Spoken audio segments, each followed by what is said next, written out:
Good evening, good evening. So where do we go from here? The bill's been passed, but here's where we go. We're gonna educate you. I'm gonna educate you on politics in a nutshell. So I need you to stick with me for just a moment of your time. Okay, the Tax Cut and Jobs Act was what the president put in place. Here is how it worked politically. He him, the Republicans, benefited everybody. Here was the big issue with the politics in this.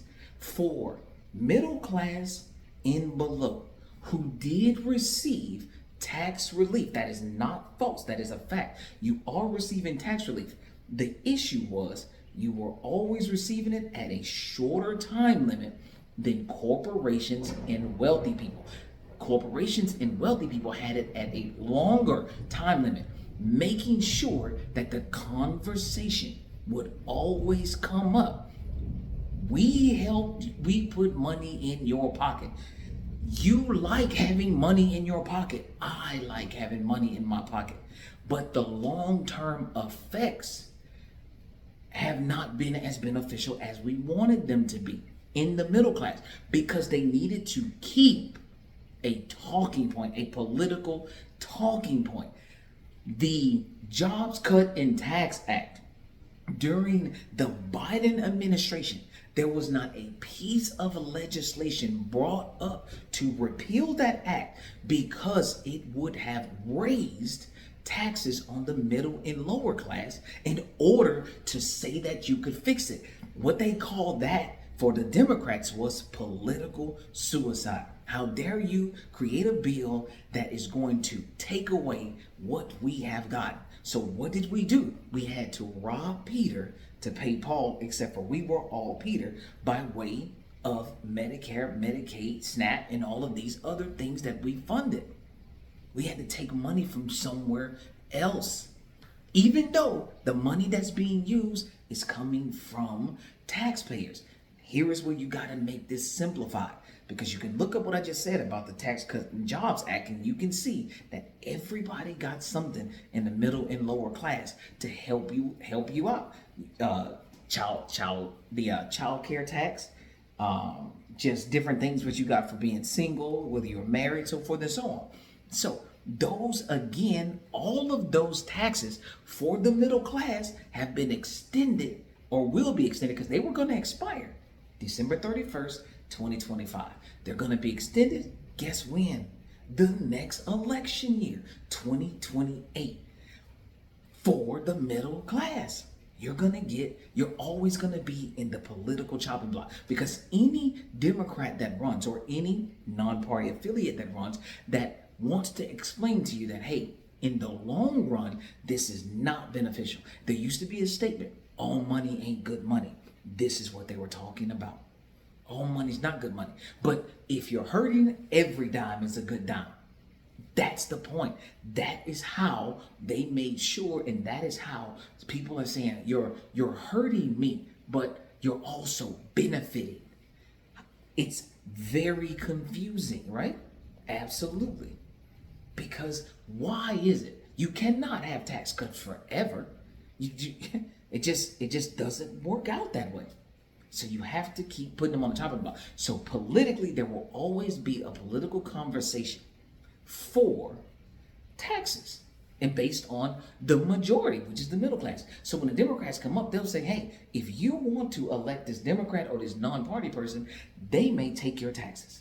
They may raise your taxes. I did the analysis and I looked at, I think it was Massachusetts Institute. All these people came back and they said the same thing. During that time, it would have been political suicide to even try and explain to millions of Americans that actually trying to balance this out, even though you're going to feel hardship, is better than you hurting in the long run. So you may feel temporary relief, but I could help you in the long run. They decided not to. This is the Democratic Party decided not to, because during the entire Biden administration, not one piece of legislation, zero piece of legislation were put in place to repeal the Tax Cut and Jobs Act. So if you wanted to know why Democrats didn't do it, it was because it was going to be very difficult to explain it to you. And that had to be the strategic reason. So they had to come up with something different. Now, the truth of the matter is also there. Yes, the middle class did get increases in their tax cut, but the corporations and wealthy received way more. The number says 3 times as much. And there is something that I want every single one of you to remember. And that is, we, the overall citizens of the United States that make up the middle and lower class, have not received federally an increase in wages. The wages are not keeping up. So when you in your home cut money, when you say, okay, I'm not going to put any more money here because it's not okay, that meant that you retained money. But what happening here at the federal level, when you pay taxes, you're not retaining money. That's not what happens. Because you would think that, oh, by the way, you're getting this money back. Everything in the HR 1 big beautiful bill is not bad. That's the problem. That's the confusing argument. That is the conundrum. Everything in there is not bad. There are some places where you do have healthy talking points where people will be able to say, this bill did help me. But the problem is how it's being used. That's the issue. You string along the middle and lower class for a specific time limit. December 31st, 2025, you are going to have talking points. We're going to keep or help you with your taxes. This is something that all of us like. It's just these people are getting help more than you are. And you're not getting your wages increased to keep up with inflation. 2028, it's gonna be back on there again. And you're gonna have to, I'm gonna have to educate myself and you on if it truly has been worth it. If you're looking at your life from the time the Tax Cut and Jobs Act came in till 2025, and then now until 2028 as a middle to lower class American, you're going to have to assess if it's been worth it, especially during these election years, because those will be prime conversation points. You know it right now. It's going to be a prime conversation point, and you're going to know why. Because in order to fix this, your taxes will have to go up. This means you will have less money in your household. That is a doggone serious good argument, especially when I'm not getting the wage increases. Do you understand what I mean now? So you're not going to want to give up what you have that's already surviving. Not to mention, it's raining outside right this moment out here in Florida. Have we heard or are we still listening for if indeed all of those places that were devastated by the hurricanes last year are up, sturdy, and ready for the next hurricane season that we're in? Things are going to we're gonna find things out as we go forward. You're gonna know here shortly, because if I'm reading this correctly, after the election year, after the general election, like, we're gonna start seeing these numbers happen. You know, we should be looking at, hey, what are the immediate effects? What are the long-term effects? And these are things that I'm going to be putting out. I'm going to be explaining to you, hey, this is when we're going to start seeing this happen. Because a lot of times you're like, oh, they just passed this bill. And then you look around, you look to your left, you look to your right, you don't see fires. So you're like, this can't be a problem. This cannot be a problem. And then the fire starts later. And that's where we are. So what can you do? Continue to educate yourself. Continue to take in as many news sources as possible. And figure out how these bills, You need to be looking at how they're going to adversely affect you. If you get the benefits, that's always great. But what are the adverse long-term effects of what's going to affect you? I just had a friend call me, and apparently the bill now takes away from a tax that he had to pay when he bought a silencer for his weapon. You know, I don't know how I got in there, but that was the first thing. He's like, hey, I don't have to pay this tax credit for this silencer I just bought anymore. And they deliver it to my house. I was like, oh, okay. You know, whoa. These are things that I didn't look up because I don't own a silencer. But, you know, I got friends that do. These are just the little things. So there were things that certain people do like. So there are benefits. But what we're talking about as a collective is when the effects happen, when they happen, there is no avenue to stop them from happening. And that's the scary part, because when you're driving and your car goes into the red, right? So it's overheating. That dial has to travel back through the red to cool down. Do you understand that? This means that when we get into the red, for some people, they're already there. We're going to have to travel out of the red. You just don't snap your fingers and get out of there. You have to work your way out. We have to come up with comprehensive ways to say, hey, we're going to work together because we're going to feel the pain together. You cannot let people tell you that everything is going to be great and you can look and see the fire coming towards you. That's what certain citizens are trying to explain. Do I believe in political suicide? Absolutely not. I believe in telling you the truth. Hey, I want to introduce this bill. Matter of fact, I'm going to introduce this bill. That's what should have been said. I'm going to introduce this bill and it will increase your taxes.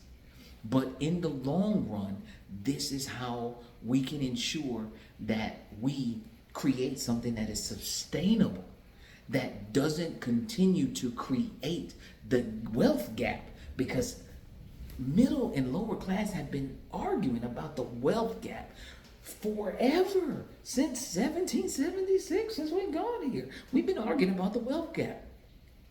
This bill didn't help close the wealth gap. There is nothing in this bill that mentions raising wages for citizens.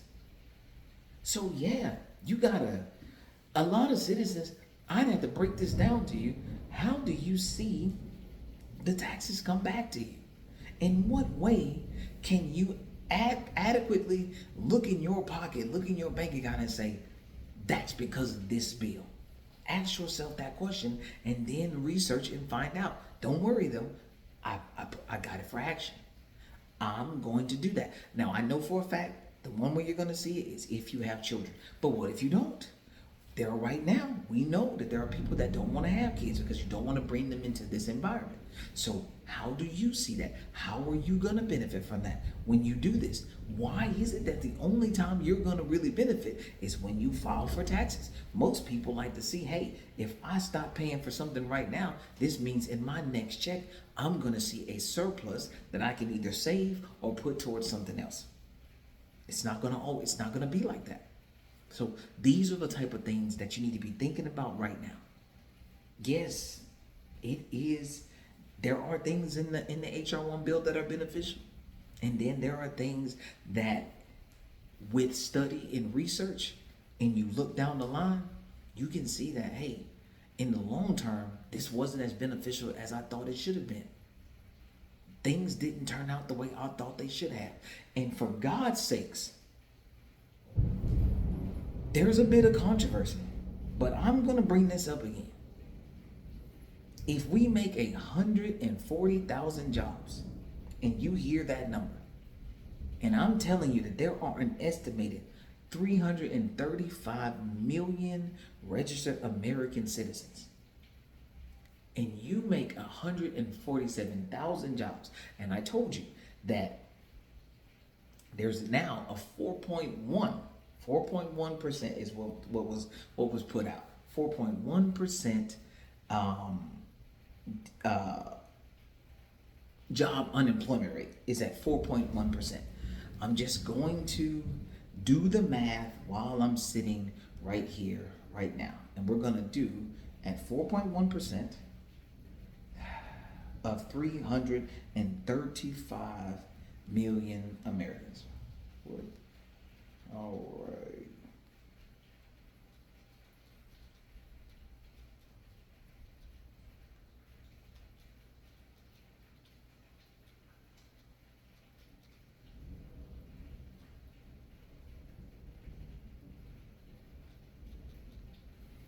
All right, 4.1%, 335 million.